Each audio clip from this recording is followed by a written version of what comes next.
Okay, I think we are live now. I've got some Pandora in the background. There's a little bit of a delay, so I'm just going to be chatting for a moment. But if someone in the chat box could just say, hey, I can hear you. Yeah, Ruby, I know that Ruby says the webinar thing says it starts in 2 hours. The countdown, I can't do military time, so I think I clicked the wrong time. But it doesn't have any indication as to when the webinar will actually start. So it seems to be working on my end. And I just want to get an okay from someone in the chat box that you all can hear me. Let me just, can you hear me? Okay, cool. Sherry says she can hear. All right, so I can see that there are some shy folks on the session or in the webinar tonight. So if you haven't said hello in the chat box yet, that's okay. I totally get it. But go ahead and say hello, tell us who you are, where you are, and what your number one question, frustration, struggle, whatever that is. So I have 10 that I'm going to go over. I'm going to kind of just go rapid fire. But if you have any other questions that come up that I don't answer, then if we have time at the end, I will answer those. Okay, I'm just going to answer Ruby really quickly.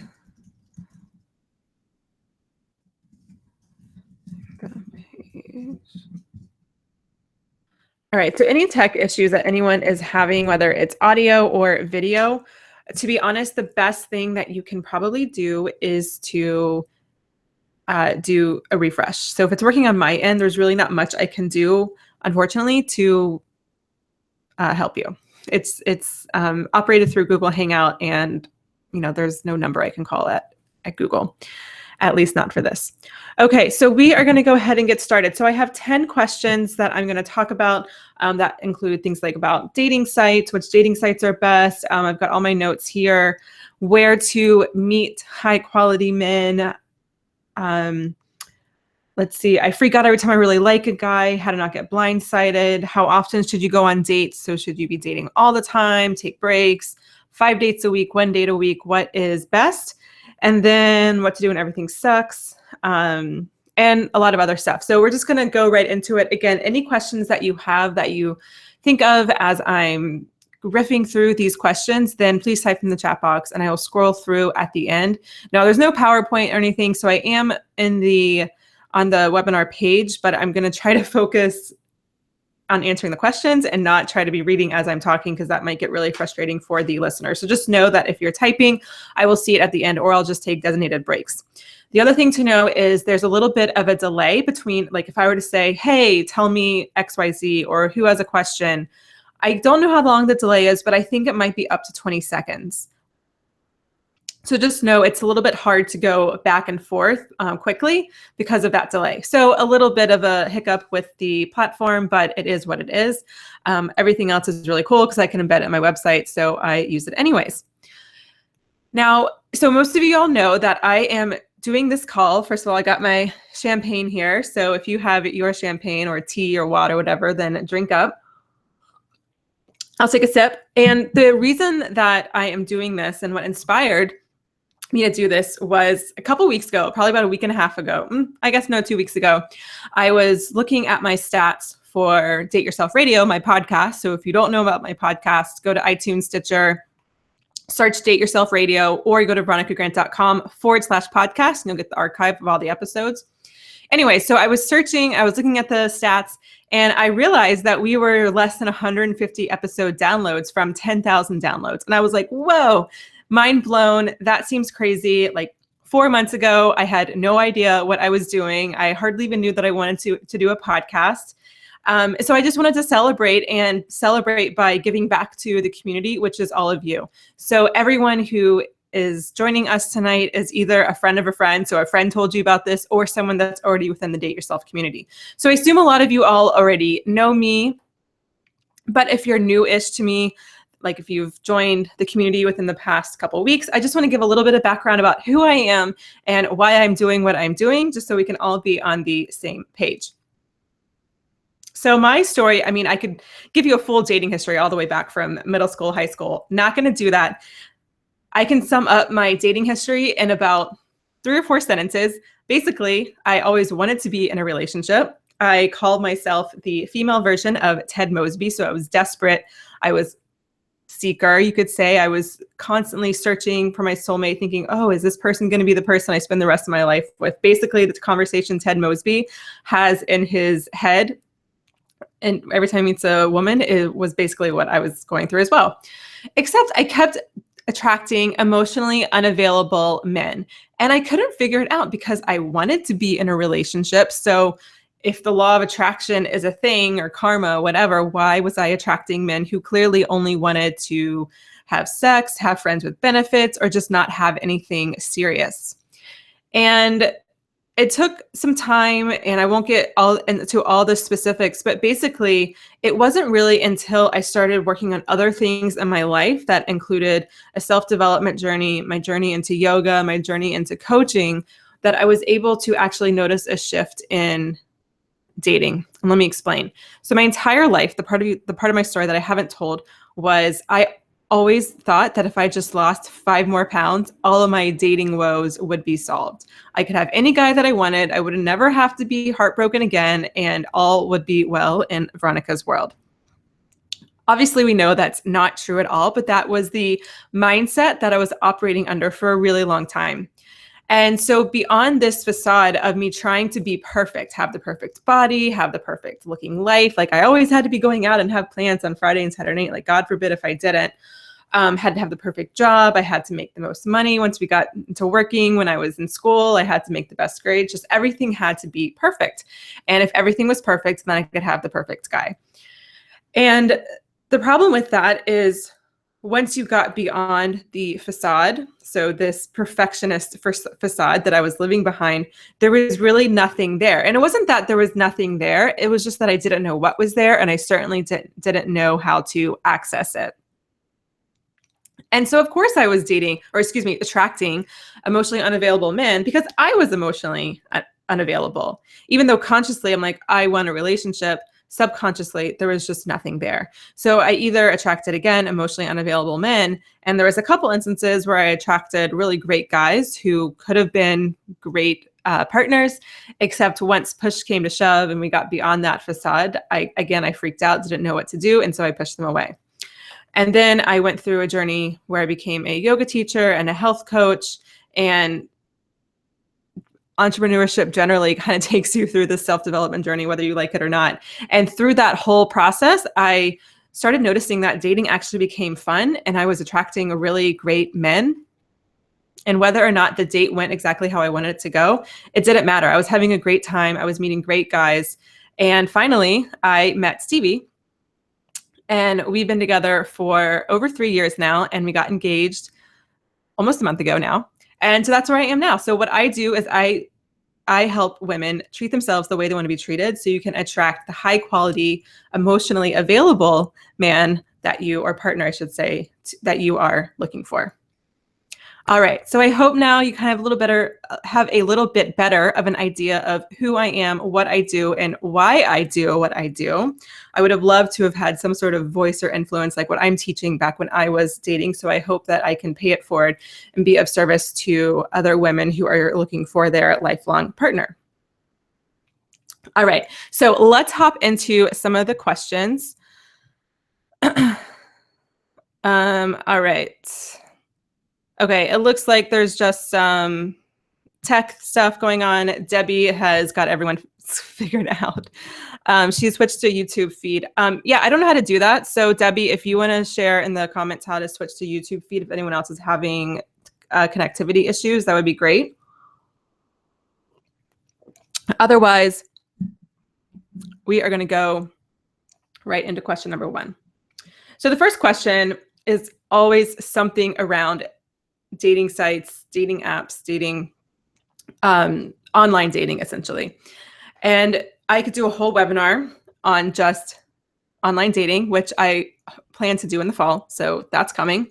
But for now, I just want to talk just very broadly about online dating, because I think that the problem with online dating is not the men that are online dating. It's not the website or the site that you're using or the app that you're using. It's almost always a mindset thing. So when I teach inside the Dating Mindset Bootcamp, there's 3 main sections, and each of the sections has a theme. So section 1 is all about lifestyle design. Section 2 is all about mindset. And then section 3 is about speaking your truth and asking for what you need and confidence, right? Or intuition too. So when it comes to online dating, the key factor here is mindset. And usually the mindset around online dating is a little, I don't know what to do. So a couple of pointers to keep in mind. The first thing that I like to share is online dating is just a tool to meet people, but not a tool to date people. Okay. So it's a way to be introduced to potential matches, potential dates, but it is not a place to actually date that person.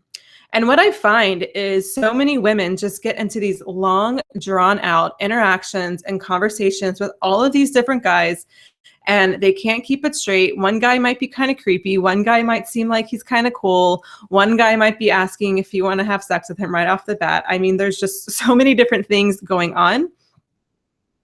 But it really just needs to be used as a tool to meet someone. And then from there, take the conversation and the interaction off the site as quickly as possible, whether it's texting, and we'll talk about texting later, but whether it's texting, messaging, or emailing, I should say, phone conversation, and then obviously the first date. Now, think of it this way.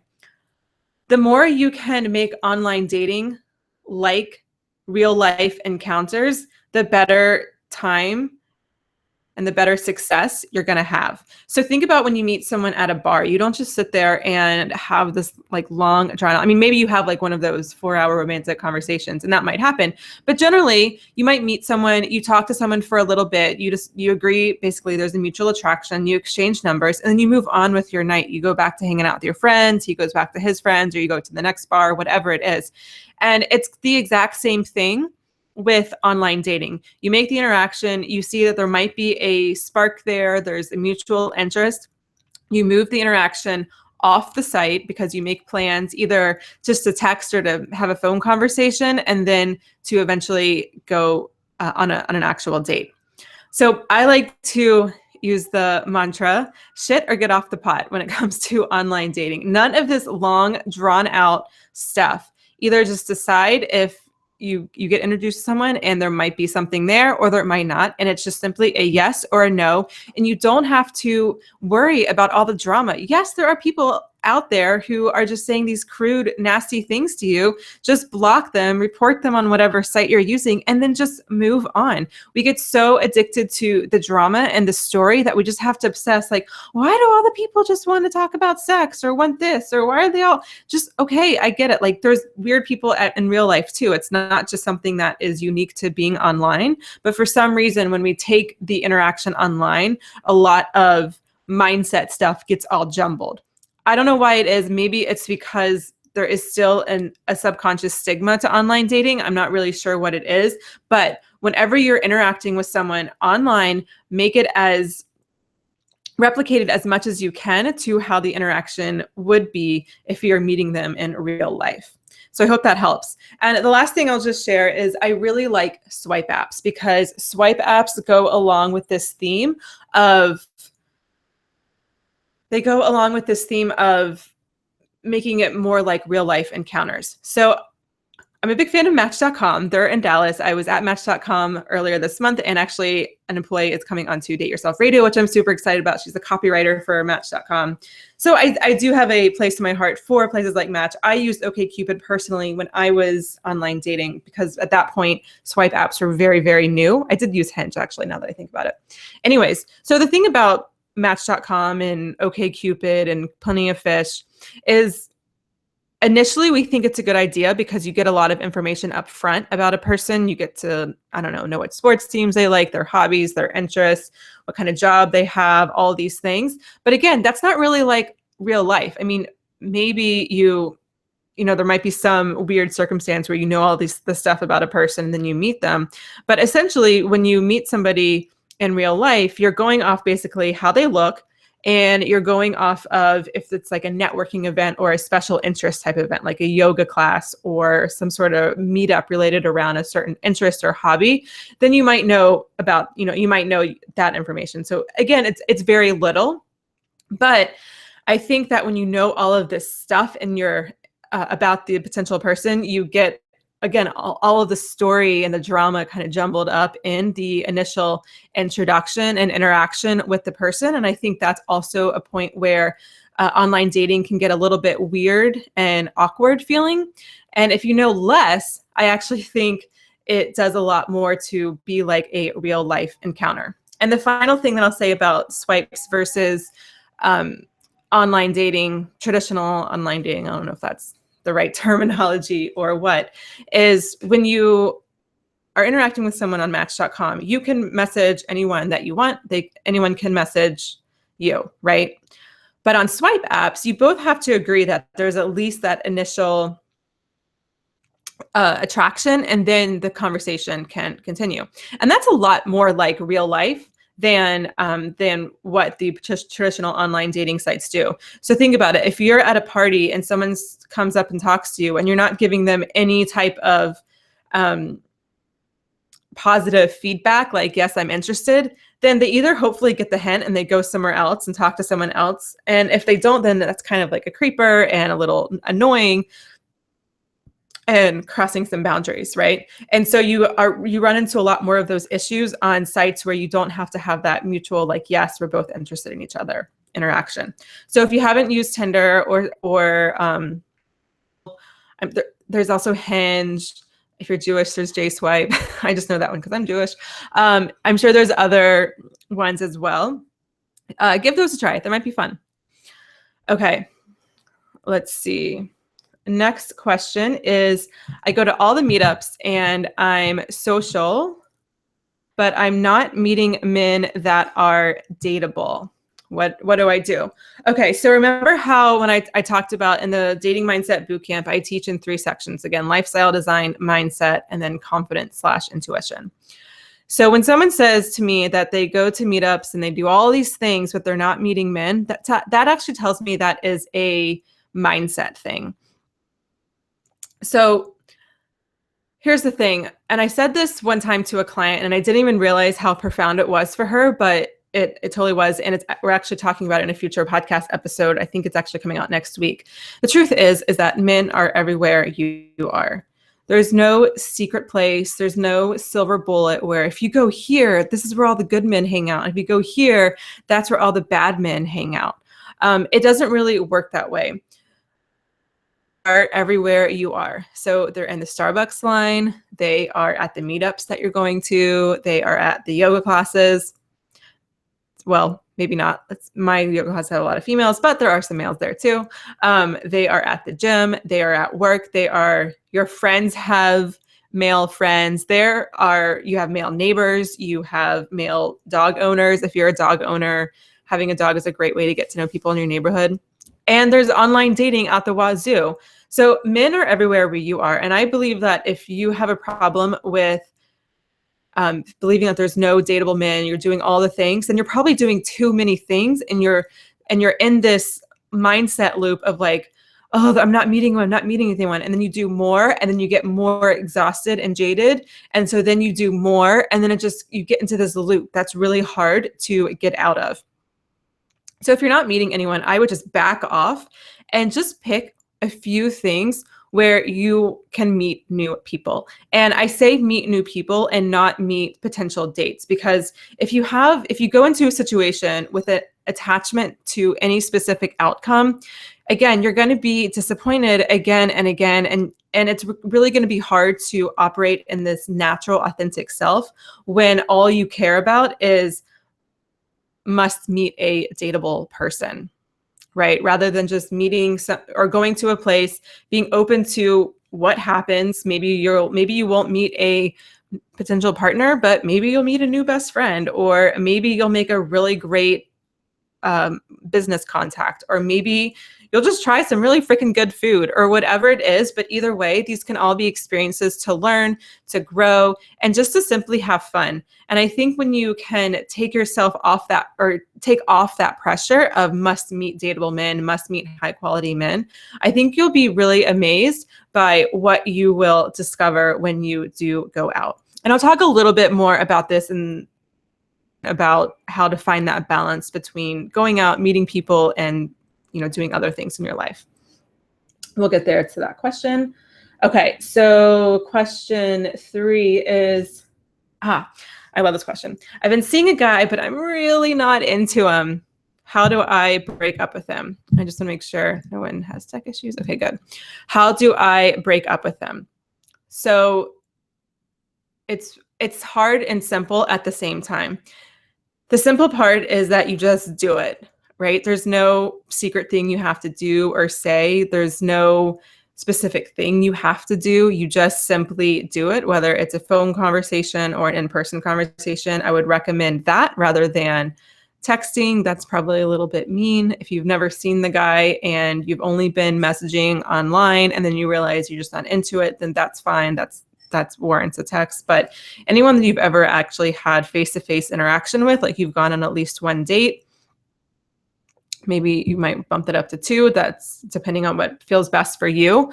A phone conversation or in person is ideal, and you just simply do it. Now, here's the hard part, and why it's actually hard to do that is, especially as women, I think we hold a lot of guilt, and we don't want to disappoint people. We don't want to be, we don't want to start conflict. And I don't mean conflict as in just like a straight up fight, but we just don't want to be a source of anyone else's pain or discomfort, sadness, anger, whatever it is.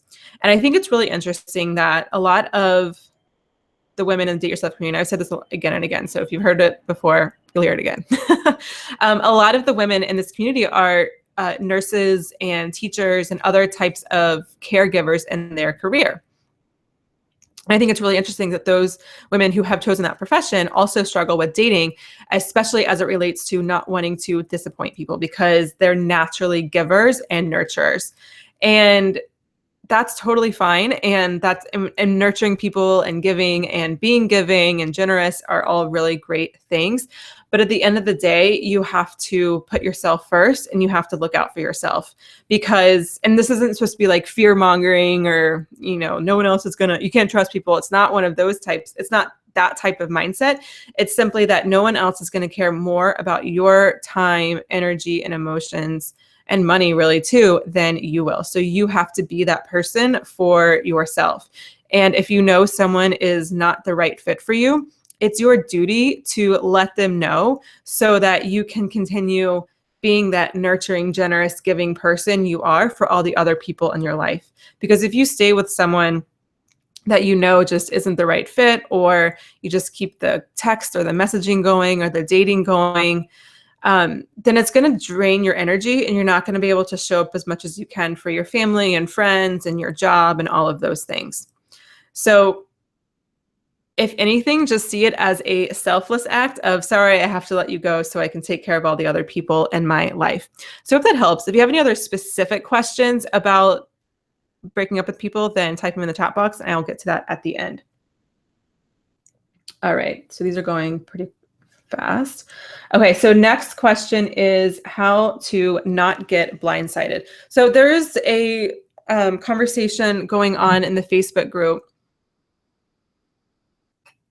that I thought was a really interesting situation. Basically, a woman had been dating someone and really thought that there was a connection. Things seemed to be going great. All of a sudden, he tells her he's not interested in a relationship, and then he leaves. So basically the theme is when you get blindsided. So here's the first thing. Sometimes shit just happens. Sometimes there's nothing that you can do. We can do all these things. You can learn the mindset stuff. You can learn to detect red flags. You can learn to not only trust your intuition, but strengthen it, and also to actually act upon your intuition. You can do all of those things. And sometimes shit still happens. So first, I think it's just coming into a place of accepting that shit still happens, right? And being in a place where you're dating and that it's um, a yes lives in the land of no. So you no's kind of comes with the whole process. Now, the other thing is if you do get blindsided, I think it's really important to step back and do a full relationship history and look at all the relationships that come to mind. They can be both romantic and non-romantic. Ideally, you look at both sets because how you do one thing is how you do everything. So look at your friendships, look at the relationship with your parents, even the relationships with your coworkers, and also look at all of your past relationships and just look to see where some patterns might be, where you might have ignored some red flags, where you got a gut feeling that you didn't act upon, where something didn't feel right, but you ignored it and did something else anyways, or kept going with it, or whatever it is. So when someone tells me about a relationship and what seems to be going on, I'm pretty good at sensing what the real issue is or where the block is. It's just, I mean, it's why I do what I do. I've worked with dozens of women and I've heard hundreds of stories. So at some point, it's just being hearing a lot of different stories, but with very few similar themes over and over again. So definitely getting an outside perspective helps a lot because when you're in it and you're attached to the story and you're feeling the emotions, it can be really hard to separate yourself and to be that fly on the wall. So if you're going through a more recent blindsided situation, then definitely take some time first to just nurture your emotions, allow yourself to feel, allow all those things, all the feelings and the feels to come up. Because if you don't, then you're just going to keep replaying the same pattern because you're going to keep trying to basically fill that emotional void that the last relationship left. You're going to try to fill it with the next. But let's say you are now a little bit from the initial emotional healing and you're ready to actually do some look into that relationship and look and compare it to other relationships. Very rarely, unless you have done a lot of work with a therapist or a coach or something like that, very rarely are you all of a sudden going to change courses and just completely change the way that you date. So it's very, very likely that whatever happened in this most recent relationship where you got blindsided, there were similar patterns that were happening in your other relationships. So maybe the pattern is simply you are a people pleaser and people walk all over you. And then all of a sudden this guy realized that he got everything that he wanted from you. And so now he wants to leave. And you look back at your other relationships and you can see some similar patterns, maybe not the exact same situation, but definitely like this people pleaser type of mentality. Let's see. I think that's everything that I wanted to say about that question. Yeah, so really just the theme of that is just to take a step back and to be that fly on the wall and see what comes up. Okay, and I have an opportunity for you if you want that to do that at the end of this session.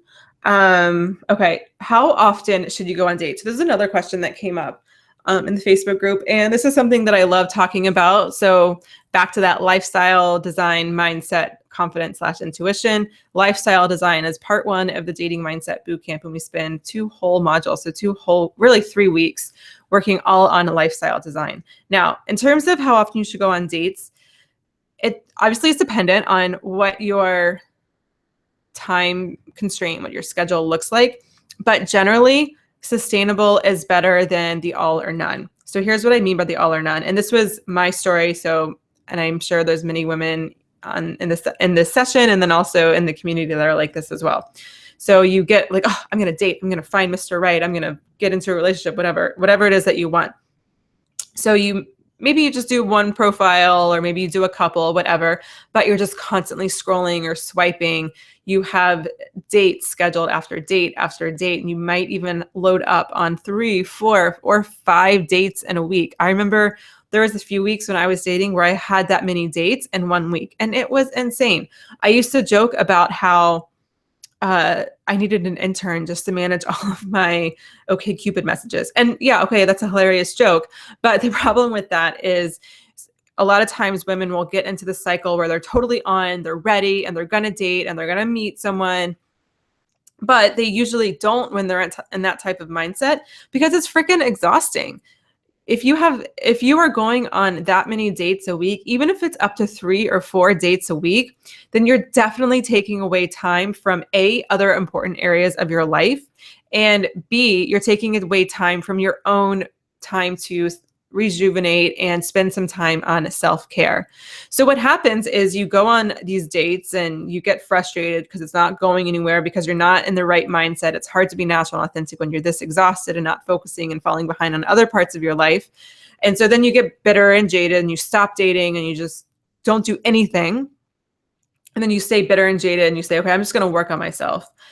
And what working on yourself really includes is Netflix and maybe some wine, maybe some nights out with the girls, which is a great thing. I mean, I do Netflix and wine all the time. I just did a little Downton Abbey binge last weekend. So it's not that like Netflix bad, self-development good. I don't like to put things in dichotomies like that.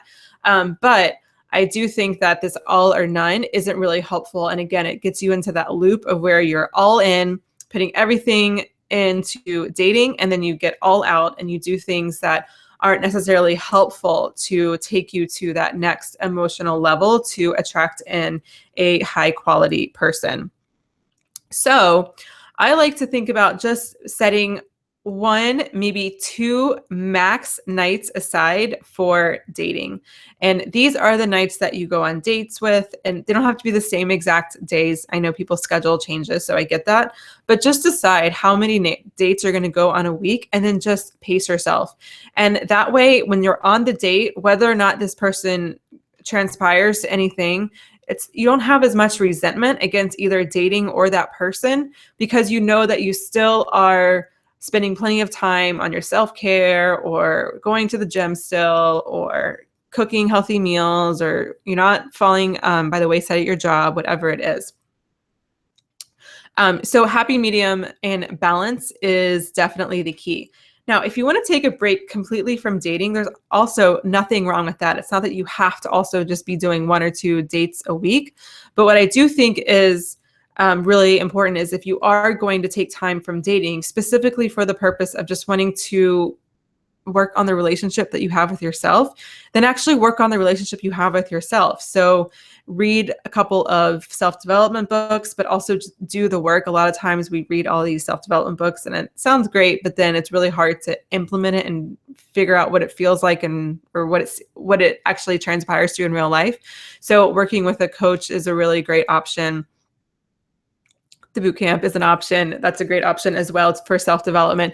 But whether or not you do anything with me or someone else, just to really actually work on that relationship with yourself, so that when you do go back out and date, you're going to have a whole new and better experience relating to yourself, but then also relating to the men that you meet, and also attracting those higher quality men. Okay. The next question. So sometimes I get it's not really a question I get per se, but the energy that I hear or get from some of the women in the Date Yourself community. So if you're not in the Date Yourself community, it's a private Facebook group. Head over to veronicagrant.com/community, request to join, and I will accept your request within the next 48 hours. So go ahead and join this amazing community. But sometimes I do hear some sentiment of just everything is horrible, everything sucks, everything is just bad, and I just need to vent.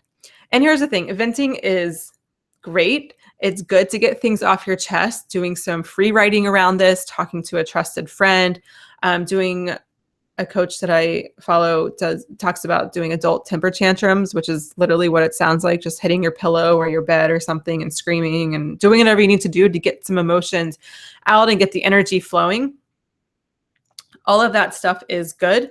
But I think there's 2 main issues with the idea that everything sucks. So the first part of that is that it implies that you have no control. and everything is happening to you, and it's why me. It says the whole victim mentality. And when you have the victim mindset, it's really, really hard to be attracting a high quality man, because think of do a little reversed thing here. Imagine you're on a date with somebody and he just kept saying how awful everything is, and his job sucks, his boss sucks, his roommate sucks, all these things suck. You're just like, oh my God, this person is a freaking Debbie Downer. And then you just want to get out of that date. Well, it's kind of the same thing. Even if you're not specifically complaining or blaming anyone or anything, you still are going to have some of that underlying energy, and people can pick up on that at a subconscious level. So the first thing with the whole victim thing is it's just not attractive. The second thing is it invites the wrong type of person into your life. So if you believe that something is fundamentally wrong externally of you, so it's online dating's fault, like it's Match.com's fault, or plenty of fish is to blame, or men are to blame, or whatever it is, you set yourself up to not be in the healthiest relationship, because you then assume that that you have some sort of void that you need to fill. And that void that gets filled by another person often results in some sort of dependent or codependent, or at least a toxic issue-based relationship. So what I call an issue-based relationship refers to dating someone because they solve a particular problem. So let's say you're not happy and you date someone and they make you happy, but the problem is that they're your only source of happiness. Well, that's an issue-based relationship. Those relationships are doomed to either end or go towards being a toxic relationship. Okay. The other thing that I want to say about, let's see.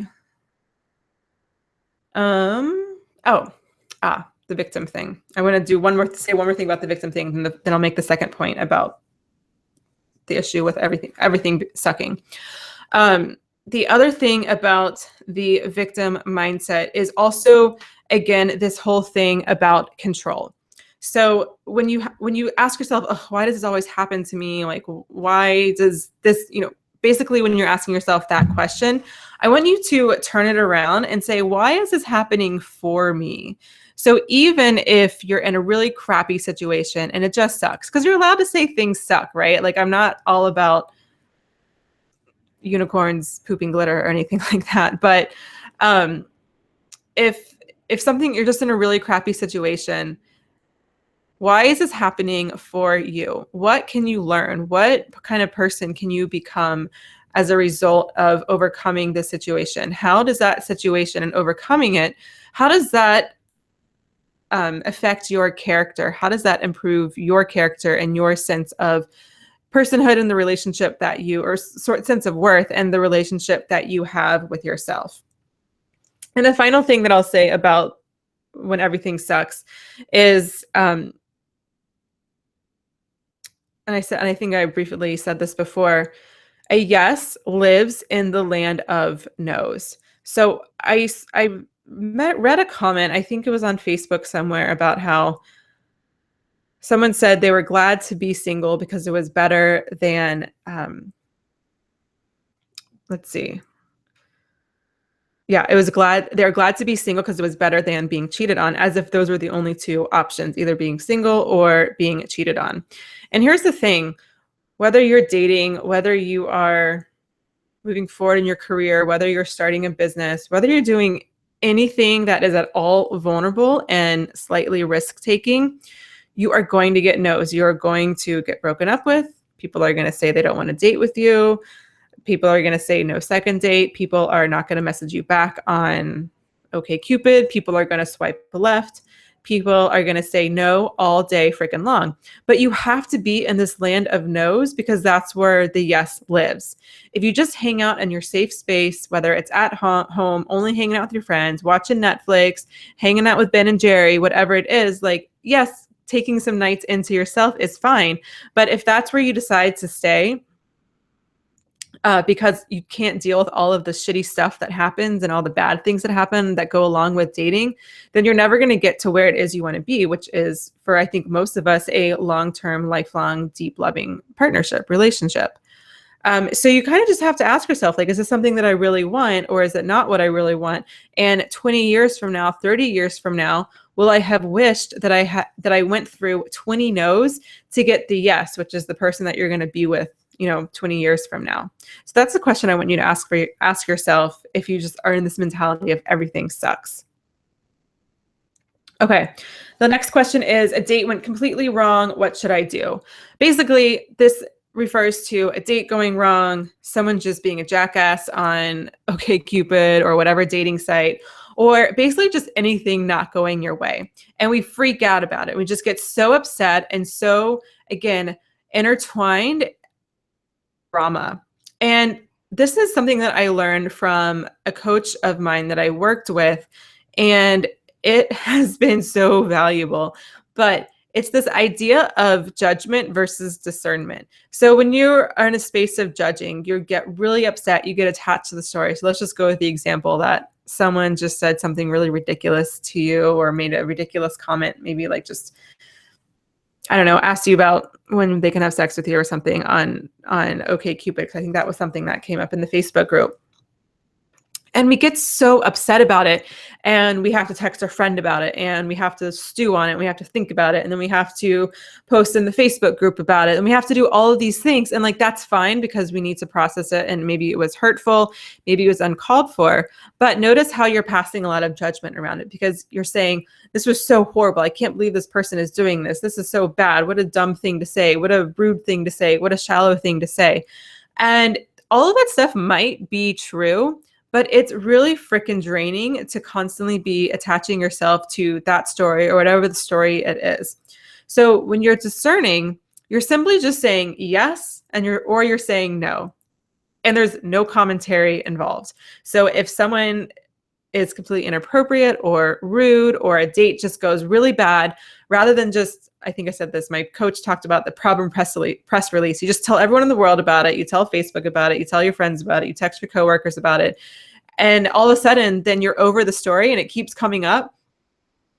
Even though you're done, people are like, oh my God, I got your text. And they tell you that like 3 days later and then it just brings up all of the energy and the emotions, rather than just saying, you know what, that date was not for me. That's a no. And then just move on. And that's it. It doesn't matter why. Just go, move on, done. If someone texts you or messages you something inappropriate on a dating site, just click, delete, ignore, report the person, and then move on. It doesn't matter. It really does not matter. And it sounds so simple, but when you can actually just move into the space of yes or no versus like having all this judgment and story around it, it's really incredible how much more energy and emotional bandwidth that you have. Okay, next question is about texting and dating. So there's a lot of questions around dating or just how to navigate the world of texting and dating. So the reality is that we live in a more, modern tech world where it's hard to avoid texting, right? And I think texting certainly has its place in modern romance, but I also think that it does not have a place in modern romance, yet it's used. So texting is great when you are first stepping off of that dating site that I talked about. So you step out of the platform, you send a couple of texts, and then maybe that leads to a phone conversation and then a date. That's really the sequence that I like to think about. But let's see. I lost my train of thought when I was talking about that. Okay, so that's one area that texting is a good space or a good time to use that tool. The problem with texting is when those conversations should really be phone conversations. So a sweet little, hey, good morning, just thinking of you, or more logistical, like, hey, we're meeting at 5:00 today, right? Or, hey, I'm here, I'm wearing the blue shirt, I'm sitting at the front table, something like that. Okay, obviously texting is totally fine. But I think texting gets to be a little bit too much when we expect to have these long, drawn out conversations. And here's the thing. There's two worlds. Well, you could say there's two types of people. There's two worlds that we live in. There's our phone world, and then there's the real world. And the problem with having these long, drawn out conversations on text message is it is so easy to hide behind your phone and be whoever you want to be when you are texting someone. You don't have to be as vulnerable, you don't have to be as open, you don't have to be as seen. And I think we want to be in these texting relationships because I think we do get a dopamine hit when we see a new notification on our phone. Like how many times we see the little red number on your Facebook thing, you get a little like, ooh, I got a notification on Facebook. And that's not really the space that we want to be in so much when we're dating, especially when it's just these constant conversations. And then all of a sudden 6 hours go by and you didn't get a text and you're freaking out and you're thinking, oh my God, what did I say? What happened? Like, why? I mean, it's only 6 hours, right? But this is the reality. And I can totally relate. I mean, this is what I went through a lot, especially in my early to mid 20s. So just make the decision that you're just not going to have these texting conversations with someone that you're meeting, that you're dating. And the thing is like, well, how do you not do it? Because well, just say it. Just say, hey, I'm not really into these texting conversations, but I'd love to talk on the phone. And then, have a date or whatever. But just simply saying like, no, I'm not going to text like this, then that's fine. Because the truth is that you shouldn't have time to be able to text that much because you have other areas in your life that are important. You have your job, you want to hang out with friends, maybe you're cooking, so you want to eat healthy food, you want to work out, you want to, I don't know, do yoga or just watch a movie or whatever it is. You have a lot of other things that you want to be doing. And if you constantly have this texting in the background, it really distracts you and it just becomes a little bit less fun. Yeah, maybe there's that initial burst of fun, again, because of that dopamine hit, but it's really not the stuff that relationships are made of. So just decide that you are going to create a little bit of space and distance from this person by not having these long, drawn out texting conversations. And just saying the word space reminded me this phrase that I like to use: desire needs space. So if you're constantly texting someone, you're not creating any desire, and you're really just going off of each other's dopamine hits. Like he gets a dopamine hit when you text him, you get a dopamine hit when he texts you, and it just keeps going back and forth. But there's not actually any space for real desire to happen because you're not allowing the space for it to happen. So I hope that makes sense. Okay. Last question that I had planned. Let's see. And then I don't think there's any other questions coming up in the Facebook, or in not the Facebook, but the, okay. Yeah, I think we're good with the questions. Okay, so the last question is it shallow to turn a guy down for, and then fill in the blank. So there's a couple of questions that came up in the Facebook group about this specific issue. And like most things, there's usually not a clear yes, no, black and white answer. I have the opinion that if you're turning a guy down, that's based on a characteristic, like a physical characteristic, excuse me, I do tend to think that's a little bit shallow. Because if you reverse it, if someone were to turn you down because you weigh 10 more pounds than they find ideal, and they're 2 inches shorter than you find ideal, I think that's both just kind of playing the same low game. And in the end, I think we deeply know, even if, our dream, whatever, man might be 6'2" or whatever. I think we do know deep down inside that someone who's 5'10" or 5'11", like, it's not really going to have any big difference on if they can be that person to create that ideal relationship that you want. Okay, so physical characteristics, yes, I think it might be a little bit shallow. In terms of other things, so, again, this is like really the real gray area happens. It really just depends. So the specific question I'm thinking of that came up in the Facebook group was all about the person lives like really far and he wanted her to go pick him up and then go on their date. And it was just going to be really, really inconvenient. Like it was like, I think it was like an hour drive. And she was like, well, is that shallow to say no and just move on to the next? And the truth is like, I don't think something like that would be shallow. And here's why. When you are actually dating someone, you're in a relationship with them, yes, you're going to be inconvenienced. And I put that in quotes. And what I mean by that is you're going to be inconvenienced in the sense of it's just going to take time away from other things, right? Like that's just what relationships are. We decide we want to put the time into the relationship. So that means maybe less time to, I don't know, go to the gym or watch Netflix or do other things that you do. But we kind of knew that going in, right? But when you don't know the person at all, and then to be asked to drive, this far, I don't think that person has necessarily earned that. He is not, I don't want to say the word right, but for lack of a better term, he hasn't really earned that right for you to be that inconvenienced, if that makes sense. I don't like the word right there, but I can't think of a right word to say instead, but I think you get the point. When it comes to your time and your energy and your emotions, yes, you are going to be asked to give, but those things are not privileges. They don't just happen because someone asks you to, right?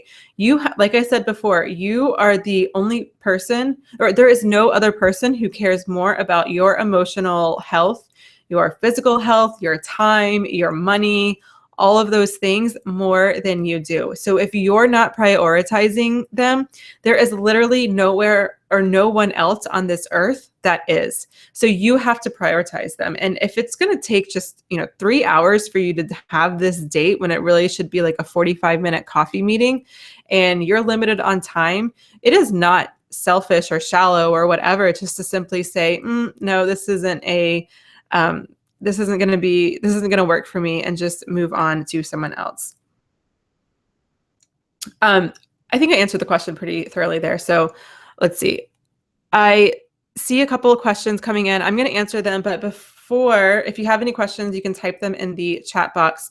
But before I do that, I just want to invite everyone who is either listening to this live hangout. First of all, yay, thank you. This was really fun. I just love riffing on questions. It's one of my favorite things to do.